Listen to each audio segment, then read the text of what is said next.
Have you ever tried to speak English, but your brain was too slow? You knew the words, but nothing came out. Why? Because you were translating in your head. That's the real problem, and there's only one way to fix it. Start thinking in English. Let me show you how. What does it mean to think in English? It doesn't mean you need perfect grammar or long sentences in your head. It means you stop translating. You start reacting in English, even in simple ways. This is how native speakers think, and this is how children learn. Good news, you can learn it too. Step 1. Start with single words. This is how I teach my adult students. We don't start with textbooks. We start with real life. Look around you. Say what you see in English, in your head.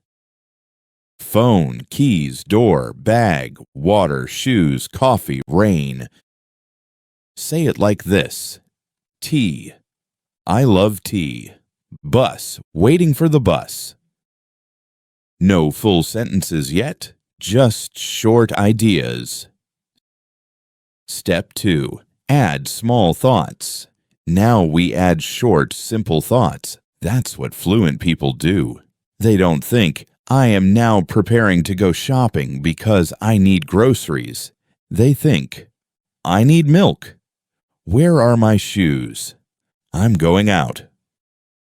I tell my students, if you can say it in your native language, you can try to say it in English. Just don't worry about mistakes. Step 3. Use the 5-minute rule. This one is powerful. Take 5 minutes a day and think only in English. Where are you? What are you doing? Say it in your mind. Example, I'm at home. There's food on the table. I'm tired today. That's it. 5 minutes every day. No excuses.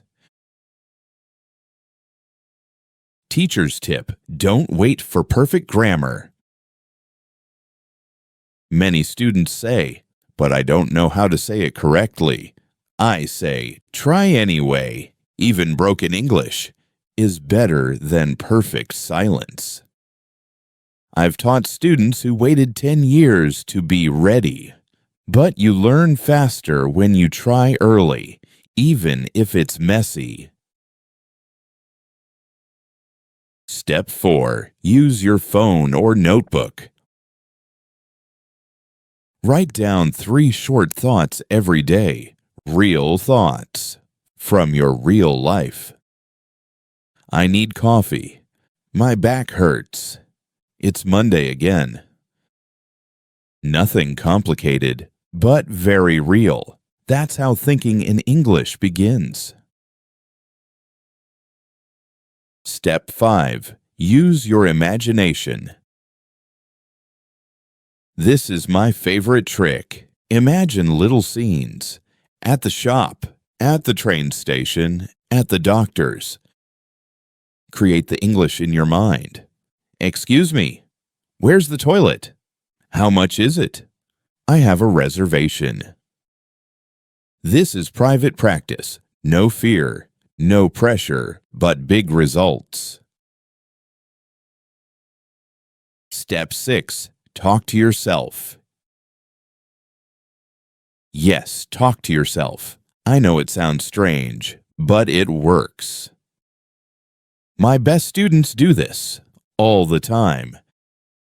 They describe what they're doing. I'm making coffee. Where are my keys? Let's go. Do it silently or out loud. Whatever feels right. Just keep talking. Step 7. Be kind to yourself. You won't be fluent in 1 week. That's okay. Thinking in English is a slow change, but every thought matters. Don't say, "I'm bad at this." Say, "I'm learning. I'm trying. I'm getting better." Final message. You don't need more grammar books. You need real thoughts, real feelings. In English. Start small, 1 word, then 1 phrase, then 1 full thought. Make English part of your world, 1 little moment at a time. Because the secret is simple, you don't wait to think in English. You start. Keep practicing, and I'll see you again soon.